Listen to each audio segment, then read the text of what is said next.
और वरिष्ठ यहाँ जो मंच को सुशोभित कर रहे हैं, तमाम हमारे पूर्वजगण, अग्रजगण, इस धरती की जितनी भी महिमा कही जाए, और इस धरती के बारे में मैं बचपन से सुनता रहा हूँ, आना तो अब हुआ है, लेकिन बहुत बचपन में मैं बताऊंगा कैसे हमारी स्मृतियाँ इस धरती के साथ जुड़ी है। लेकिन पहले मैं अपने सभी पूज्य लोगों का नाम ले लूं, उनका आशीर्वाद ले लूं। माननीय श्री अध्यक्षता कर रहे श्री देवेंद्र राय जी, दीनानाथ राय जी, सिद्धार्थ राय जी, दिनेश राय जी, राममोहन राय जी, बिहारी राय जी, मदन राय जी, राम जतन जी चेयरमैन, कृष्ण जी जो हमसे मिले भी हैं, विपिन राय जी, विमल कृष्ण राय जी, योगेश राय जी, और इस धरती के उन वीर सपूत, वो वीर सपूत जिन्होंने हम सबको इस आजाद हवा में, स्वतंत्र हवा में, स्वतंत्र भारत में जीने का जिन्होंने हमारे लिए रास्ता प्रशस्त किया, ऐसे तमाम माननीय झारखंडे राय जी, राम लक्ष्मण राय जी, पंडित अलगू राय शास्त्री जी, उनकी श्रीमती परमेश्वरी देवी जी, श्री रामचंद्र राय जी, धर्मदेव राय जी, बद्री तिवारी जी, राजकिशोर गुप्ता जी, विश्वनाथ गुप्ता जी, रामानंद गुप्ता जी, कुंजू कहार है, ये तमाम जो स्वतंत्रता सेनानी हैं, उनको भी मैं आज इस धरती से प्रणाम करता हूँ। एक चीज मैं और बता करके अपनी बात आगे बढ़ाऊंगा, तो ये कि मैं हाई स्कूल में पढ़ता था, शायद 9वीं कक्षा थी या 10वीं, मुझे याद नहीं है। उन्हीं दिनों हमारे गांव में एक विद्यालय बनाने की बात चली, और मैं उस जो गांव के 2-4 वरिष्ठ लोग थे, माननीय कृष्णदेव राय जी विशेष रूप से थे, हमारे पिताजी थे, और 2-4 लोग और, जिनके मन में बात आई कि अपने गांव में एक स्कूल होना चाहिए। तो वो लोग चर्चा करते थे। मऊ बस स्टेशन पे हमारे पिताजी काम करते थे, मैनेजर थे, और मैं वहीं आके पढ़ता था। मुझे वो चर्चाएं याद है कि उस विद्यालय का नामकरण क्या होना चाहिए, किसके नाम पे वो विद्यालय रखा जाए। तो आपकी जानकारी में शायद होगा भी, कुछ लोगों की जानकारी में, उस विद्यालय का नाम माननीय पंडित अलगू राय शास्त्री जी के नाम पे रखा गया।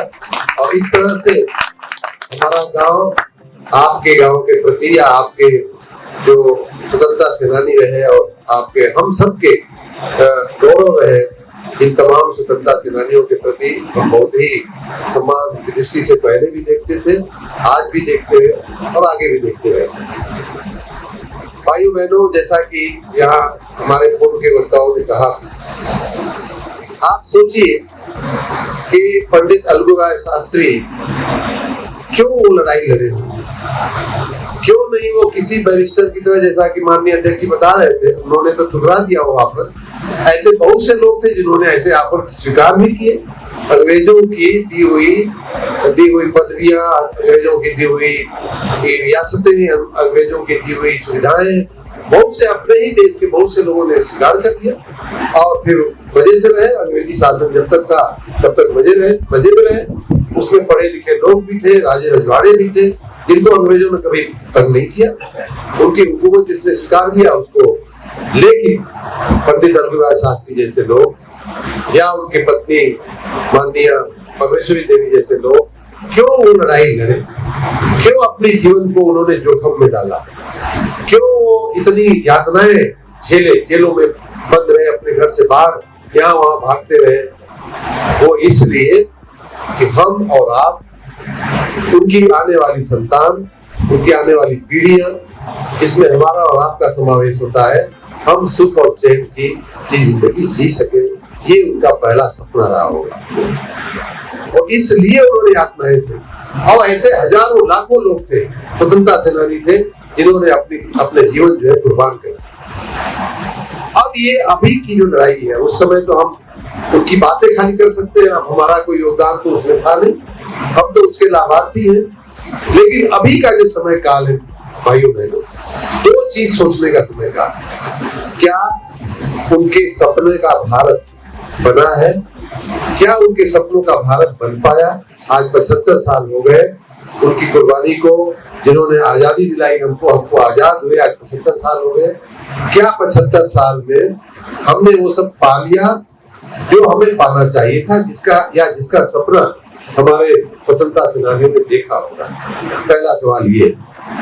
दूसरा सवाल कि हमारे पूर्वज तो उन्होंने तो अपनी जान कुर्बान कर दी, अपनी पूरी जिंदगी का चैन और सुख कुर्बान कर दिया, तो हमारी क्या फर्ज बनती है इस भारत भूमि के लिए, इस मातृभूमि के लिए हमारी क्या? हम उनके वंशज हैं, हम उनकी जिम्मेदारियों को वहन करने वाले, उनकी पूरी परंपरा को वहन करने वाले लोग हैं, तो हमारी क्या जिम्मेदारी बनती है अपनी इस मिट्टी के लिए, अपने भारत भूमि के लिए? दो सवाल का अगर आप जवाब खोजोगे भाइयों बहनों, तो पहले सवाल का जवाब मैं पहले बताता हूँ कि 70 साल हो गए। 70 साल मैं इसलिए कह रहा हूँ कि माननीय प्रधानमंत्री जी या माननीय योगी जी जैसे नेताओं को आए हुए 6 साल 9 साल हो गए, तो मैं 70 साल दूसरे पार्टियों का शासनकाल की बात में करता हूँ।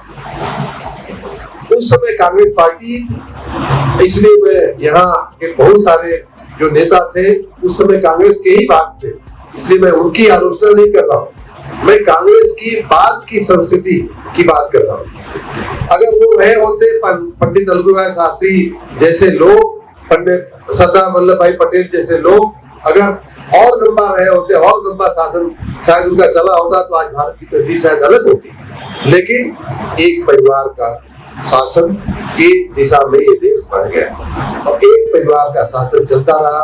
फिर उन्हीं की पीढ़ी दर पीढ़ी जो है, आपको मालूम है कि 3 प्रधानमंत्री एक परिवार से हुए।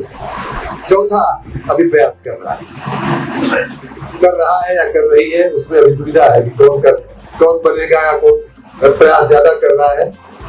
इसकी लॉटरी खुलने की ओर राह देख रहे हैं, वो एक अलग बात है। लेकिन इतने ही दिनों में 70 सालों में ही भाइयों बहनों अपने दुनिया में अपने ही देश के साथ या तो स्वतंत्र हुए या उन्हीं दिनों में अपनी विकास की यात्रा शुरू किए हुए बहुत से ऐसे देश। सिंगापुर इतना छोटा सा देश है, अपने एक जिले जैसा छोटा देश है, उन्हीं दिनों उसकी विकास यात्रा उससे भी बाद में शुरू हुई। कोरिया अपने उत्तर प्रदेश का भी आधा कह ले तो आधा हिस्सा की उसकी भौगोलिक का विस्तार है, वो अपनी विकास यात्रा उसने उसी समय शुरू किया। ऐसे दुनिया के बहुत सारे देश हैं जिन्होंने भारत के आजादी के समय या उसके बाद अपनी यात्राएं शुरू की है। चीन जैसे देश की भी मैं बात करूं तो चीन की भी प्रति व्यक्ति आय जब हम स्वतंत्र हुए तो हमसे कम हुआ करती। सिंगापुर छोटा सा देश, उसकी प्रति व्यक्ति आय कहीं नामो निशान नहीं था दुनिया के विकास के नक्शे पे। कोरिया का कहीं नामो निशान नहीं था दुनिया के विकास के और समृद्ध देशों की लिस्ट में। वो सब के सब हमसे बहुत आगे निकल। वो बाकी जो बड़े देश थे, अमेरिका इंग्लैंड की मैं बात नहीं कर रहा हूँ, मैं छोटे देशों की बात कर रहा हूँ जो या तो हमारे साथ उन्होंने पैर चलना शुरू किया, कदम रखना शुरू किया, या हमसे बहुत छोटे देश थे। और हमारी स्थिति ये है कि अभी भी माननीय प्रधानमंत्री जी के 9 साल की मशक्कत के बाद भी हमारी वो जो विकास की जो खाई है वो अभी हम पाट नहीं पाए हैं। भारत जो है आज विश्व की 5वीं अर्थव्यवस्था माननीय मोदी जी ने इसको 9 साल मेहनत करके अभी बनाया है, लेकिन अभी भी बहुत सारा काम करना बाकी है। हमारी आपकी प्रति व्यक्ति आय, हमारी आपकी जो आमदनी होती है एक आदमी की, वो किसी भी अपने अगल बगल के देश से देख लीजिए तो हमारी कम। इसका कारण ये है शासन जो है सही दिशा में नहीं चला, सिर्फ परिवारवाद, सिर्फ अपना हित देखने की बात।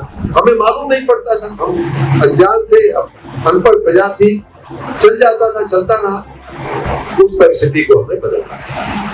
दूसरा कि जो अब यहाँ की अगर बात किया जाए, उत्तर प्रदेश की बात किया जाए, तो ये 70 साल का जो शासन चला उसमें मोटा मैं बात करूं तो 45-47 साल कांग्रेस का था और 25-30 साल बाकी 2 स्थानीय पार्टियां थी, सपा और बसपा की। उत्तर प्रदेश का हाल देश के अन्य राज्यों से भी बदतर था, ये हमसे आपसे छुपा नहीं। बीमारू राज्यों में उत्तर प्रदेश आता था। अर्थव्यवस्था का कोई ठिकाना नहीं था, कानून व्यवस्था का कोई ठिकाना नहीं था, हमारे आपके रोजी रोजगारी का कोई ठिकाना नहीं था। घर से कौन निकलता है और कहाँ उसको गोली मार दी जाएगी इसकी कोई गारंटी नहीं थी।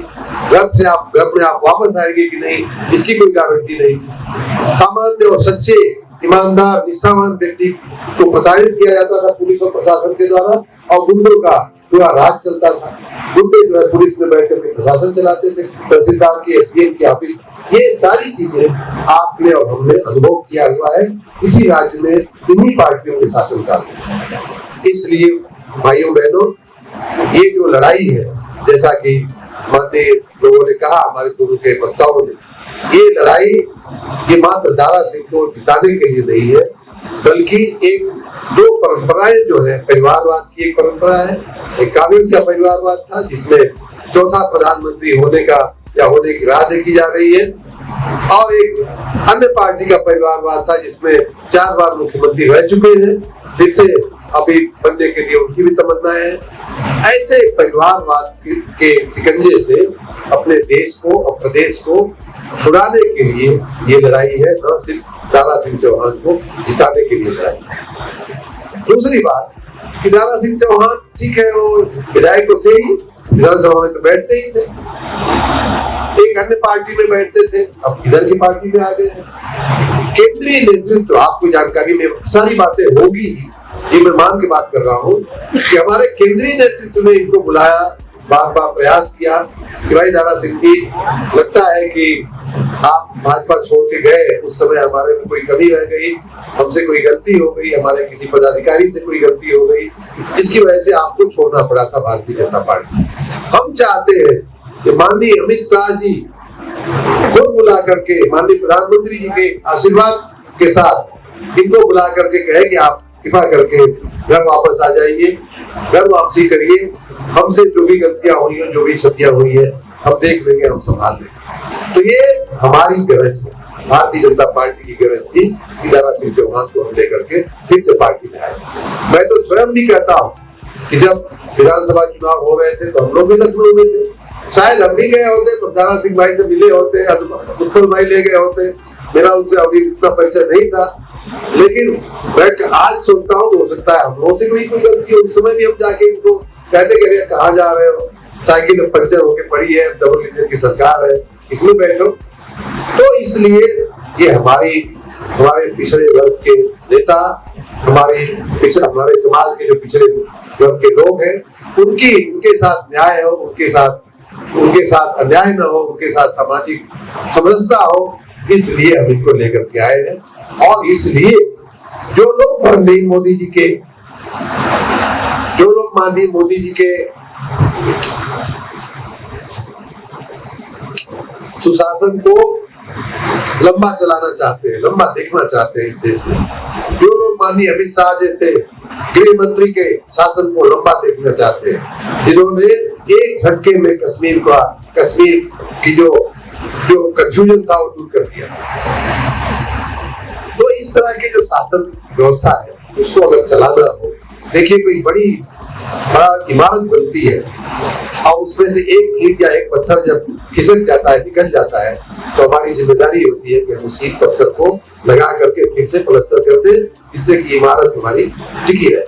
अगर हम ये मान लें कि अरे ये तो एक ईंटा आ गया, कोई दिक्कत नहीं है, तो कल दूसरा ईंटा निकलेगा, कल परसों तीसरा निकलेगा, और फिर वो इमारत जो है आगे धराशायी हो जाती है। यही गलती कांग्रेस ने किया है पास, कि अपने जो लोग सही सोचने वाले थे, सही बात करने वाले थे, उनको किनारे करते गए, खाली अपने परिवार वालों की बात सुनते गए। अब आज ये स्थिति बनी है कि परिवार तक ही वो पार्टी सिमट के रह गई है, खोजने से भी उनके कोई समर्थक या सपोर्टर नहीं है। तो इसलिए भाइयों, ये लड़ाई हमें मोदी जी का या भारतीय जनता पार्टी का ये जो स्वच्छ प्रशासन देश में चल रहा है, उसको मेंटेन करने के लिए ये चुनाव जीतना हमारे लिए आवश्यक है। दूसरी बात मैं कहूँ, यहाँ बहुत सारे नौजवान बैठे हैं, मैं प्रयाग में पढ़े हुए यहाँ कई लोग बैठे हुए हैं, आप हैं, सभी लोगों को ये अनुभव है कि प्रयाग में 2 परीक्षाएं प्रमुख रूप से हम लोग उसमें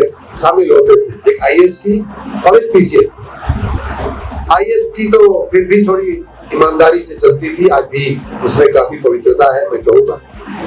कोई भी सरकार आई उसमें ज्यादा छेड़छाड़ नहीं हुआ है। लेकिन राज्य लोक सेवा आयोग, उत्तर प्रदेश लोक सेवा आयोग की जो परीक्षाएं हुई, अगर वो परीक्षाएं 25-30 सालों में पवित्र ढंग से हुई होती, भाई भतीजावाद नहीं हुआ होता, भ्रष्टाचार नहीं हुआ होता उन परीक्षाओं में, तो यहाँ बैठे हुए कई लोग शायद पीसीएस अधिकारी बन गए होते, या मऊ जिले के कई लोग पीसीएस अधिकारी बन गए होते। लेकिन परिस्थिति ये थी कि परीक्षा हम कोई देता था, कॉपी वो लिख के आता था, रात दिन मेहनत वो लड़का करता था, लड़की करती थी, और रिजल्ट आता था तो कहीं शिवपाल यादव के यहाँ से लिस्ट चली जाती थी, कहीं फलाना यादव के यहाँ से चली जाती थी, और बाद में उसका रिजल्ट में नाम छपके जो आता था तो उधर से जो लिस्ट आई होती थी उन लोगों का नाम छपके आता। कितना आप बढ़िया कॉपी लिखे थे उससे कोई मतलब नहीं, कितना बढ़िया आप जवाब लेके आए थे उससे कोई मतलब नहीं। ये 25-30 साल में हम लोगों ने देखा, प्रत्यक्ष देखा। अभी की जो बात करूं तो हम लोग माननीय योगी जी ने और सरकार ने इतना पवित्रता उसमें ला दिया है कि जो विद्यार्थी जो परीक्षाएं पास करके जो चुने जा रहे हैं एसडीएम में, डिप्टी एसपी में, उनके साथ हम लोग उनको प्रमाण पत्र देने के कई कार्यक्रम में मैं भी शामिल रहा, और वो मंच से कहते हैं कि हमें न एक पैसा किसी को देना पड़ा, न कहीं सिफारिश करानी पड़ी। तो ये फर्क शासन में, दोनों पार्टियों के शासन में ये फर्क, हमारे आपके जीवन के साथ खिलवाड़, हमारे बहनों बेटियों के इज्जत के साथ कोई गारंटी नहीं, उसके साथ खिलवाड़, कोई सुरक्षा नहीं, सुरक्षा के साथ खिलवाड़। खाली प्लाट हो, इन लोगों की नजर होती है, ये खाली प्लाट जो है गुंडों, माफियाओं और मवालियों के नाम कब हो जाते हैं आपको मालूम ही नहीं पड़ता। आप सोए रहते हैं, आप दिल्ली और मथुरा घूमते रहते हैं, पता चला कि जब लौट के आए तो आपका खाली प्लाट यहाँ अमिला, गोसी या मऊ में था, वो किसी और के नाम हो गया। ये परिस्थितियां चल रही। इससे हमें उत्तर प्रदेश को और देश को बचाना है। और अब तो इन लोगों का अहंकार इतना बढ़ गया है कि अपनी गुंडई के बल पे, अपने कुशासन से कमाए हुए काले धन के बदले के बलबूते पे अब ये लोग पूरे देश में शासन करने की निगाह रखे हुए। इंडिया नाम का आपने सुना होगा, INDIA नाम का एक गठबंधन, कुछ लोग उसको ठग बंधन कर रहे हैं, ऐसा है कि उन्होंने बनाया। अब कोई मान लीजिए कि बल्ब हो, एक तो बल्ब में रोशनी कम थी, जैसा मैंने बताया 70 साल बल्ब जला, लेकिन कुछ नहीं इससे देश का हुआ। वो भी बल्ब आजकल फ्यूज होके किनारे पड़ा है, और उस बल्ब की अगर झालर बना लिया जाए 26 बल्बों की तो प्रकाश आएगा? नहीं आएगा। यही हालत इस गठबंधन की है।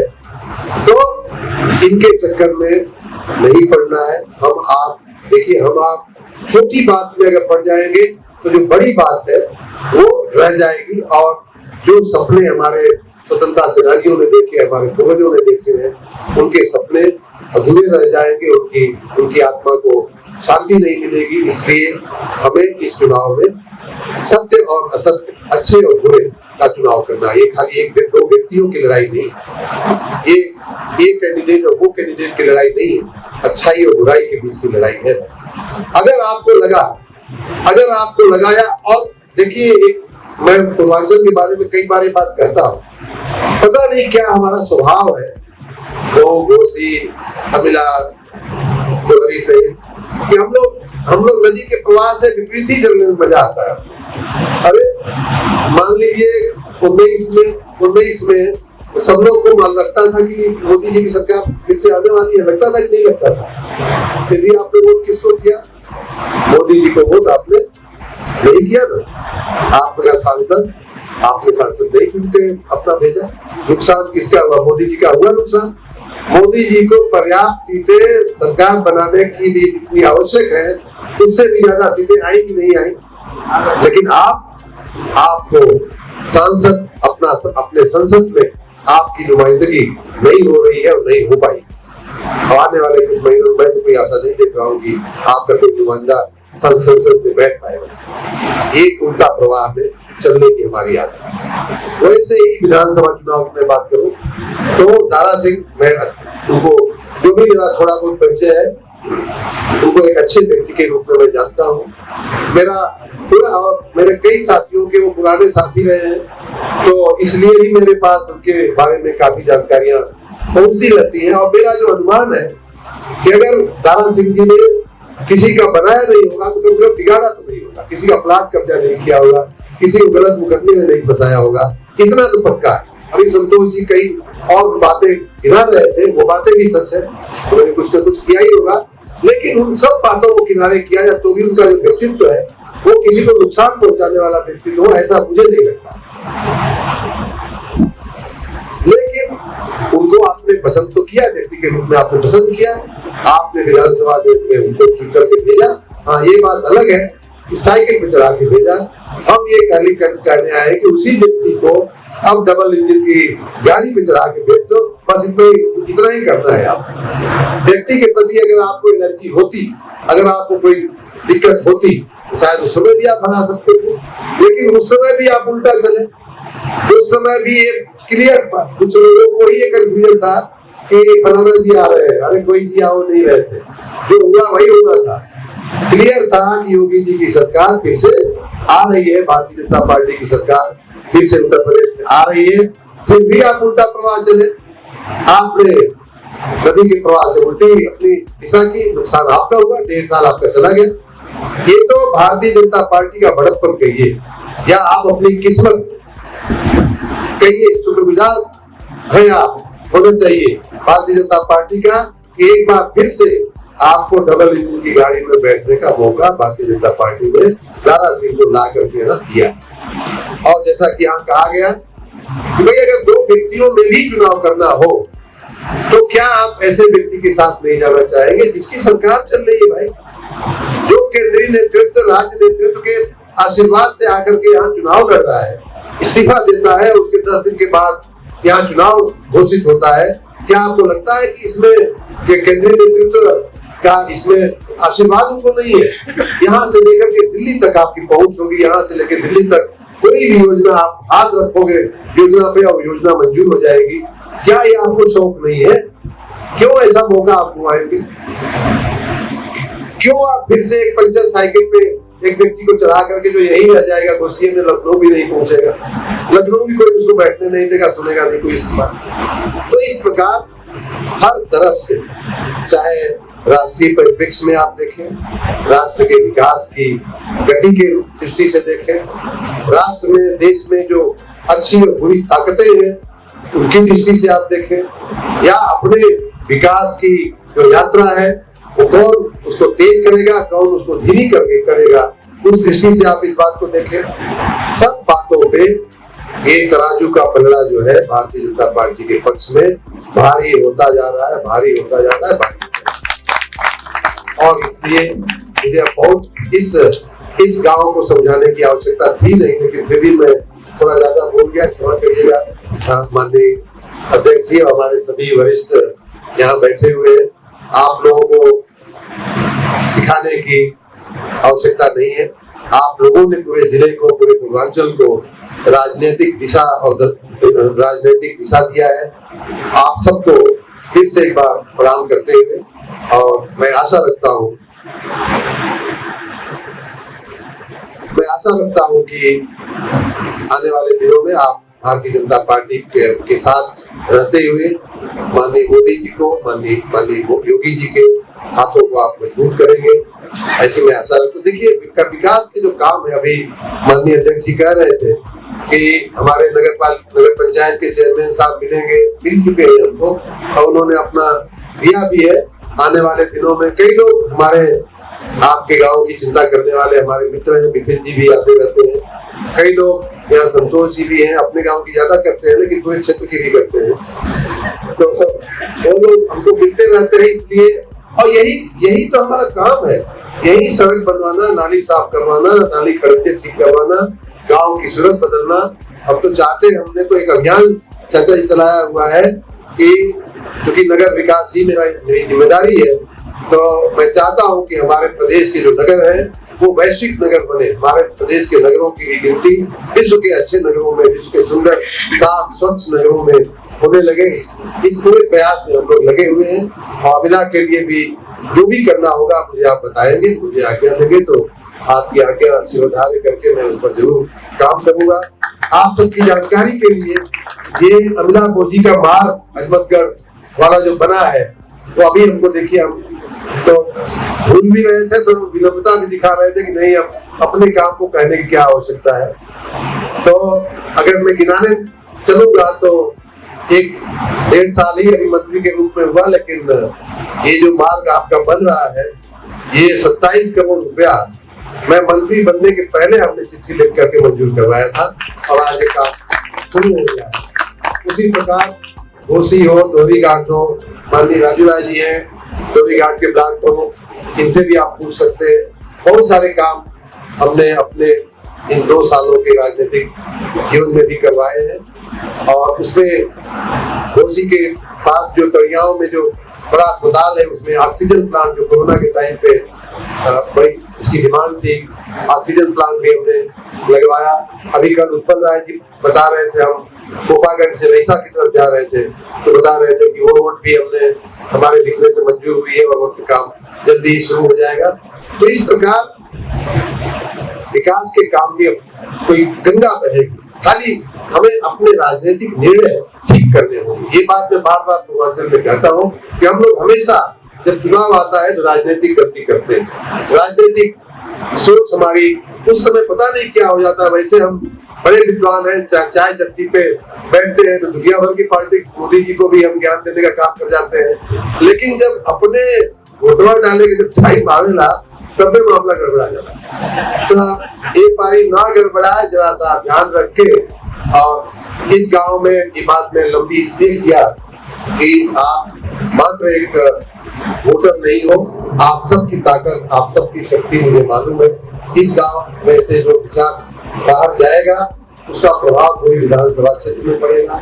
इसलिए मैं आप सबसे विनम्र प्रार्थना करने आया हूँ, हाथ जोड़ करके, कि भारतीय जनता पार्टी को उनका साथ दीजिए, माननीय योगी जी के, माननीय मोदी जी के हाथों को मजबूत कीजिए। ये चुनाव ऐसा है कि उत्तर प्रदेश में मात्र एक ही चुनाव हो रहा है, वो घोसी में हो रहा है, और पूरे उत्तर प्रदेश की नहीं पूरे देश की निगाहें इस चुनाव पर टिकी हुई, क्योंकि ये चुनाव जो है सीधा माननीय मोदी जी, माननीय अमित शाह, माननीय योगी जी के उससे जुड़ा हुआ है कि यहाँ जो परिणाम आएगा उसी के हिसाब से उनके हाथ मजबूत होंगे।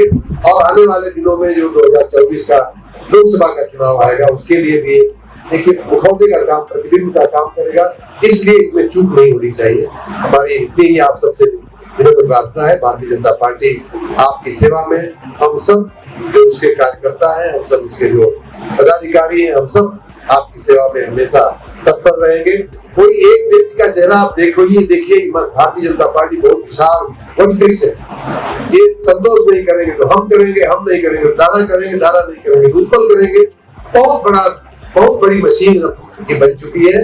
आपको कहीं भी निराश होने नहीं दिया जाएगा, इतना हमारा वादा है। आज की शाम को आप सबका इस सुंदर कार्यक्रम के लिए बहुत बहुत धन्यवाद। बहुत